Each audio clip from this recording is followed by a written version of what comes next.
this is a peacekeeping force, not a peacemaking force, and any failings are something that they need address, and it's a political issue. I can't comment on it.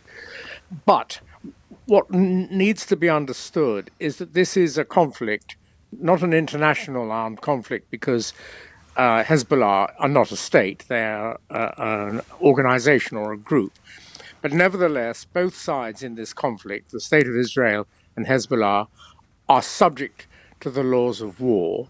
And in particular, so far as the International Criminal Court is concerned, there is restriction on criminality if offended, there is restriction on actions against peacekeepers.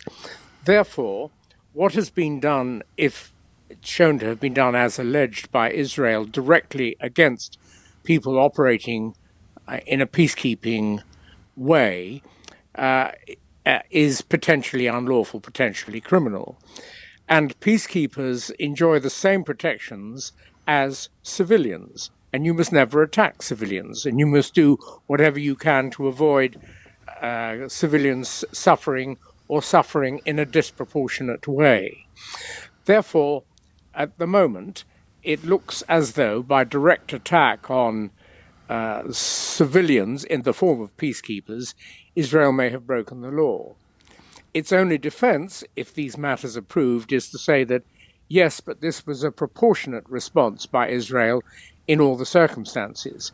Now, what it says, and what Mr. Levy was saying is, well, this attack's gone on for so long, and the peacekeepers have failed, and this, that, and the other thing, that it is proportionate. That's effectively what he's saying. And until one sees a full defense by Israel to what has happened, or rather a full account by Israel, including all documents that may show what they were doing, all records kept of what they were doing, it's hard to say whether it was proportionate or not. But a great deal of what Israel has done in the course of the last year is thought by many people to reflect lack of proportionality, in particular where you have an excessive number of civilians killed for a stated and sometimes achieved, sometimes not achieved objective of killing a particular Hezbollah or in Gaza, Hamas leader. There's a great deal of non-proportionality alleged, and it might be quite easy for people to think this is a reflection of the same approach.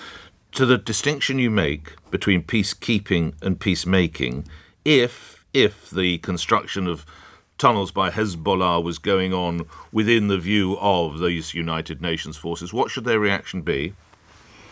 That, again, is a political issue, but you might think, and I think the average citizen would think, that probably they should have done something to report it and thereafter to have required the United Nations to take other action. So if they fail, does that support Israel's stance at all? No, because the fact that an organization engaged in peacekeeping fails to do something that in a perfect world it might have done better, or in a different world it might have done better, doesn't mean that they suddenly expose themselves to vulnerability for attack. If and only if they find themselves acting as combatants with the combatants on the other side, in this case Hezbollah, might they lose the protection of being civilians and peacekeepers.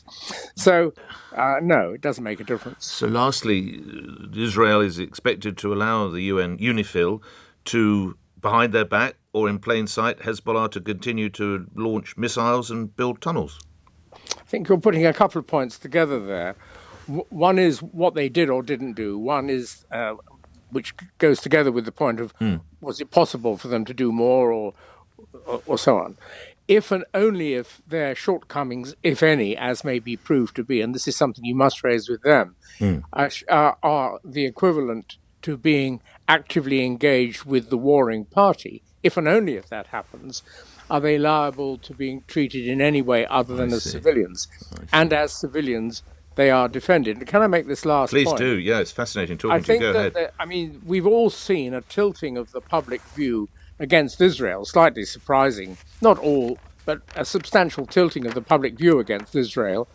And surprising given the absolute horror of the criminal attacks of October of last year.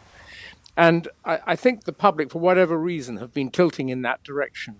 And they look to, however unrealistically, the United Nations as the only organization that just might save the ordinary civilian from being fed into a war machine by a country that chooses to go to war or suffering as a soldier in a country attacked by war. They look to the United Nations as the only body that just might be able to save them from the folly of politicians and military leaders.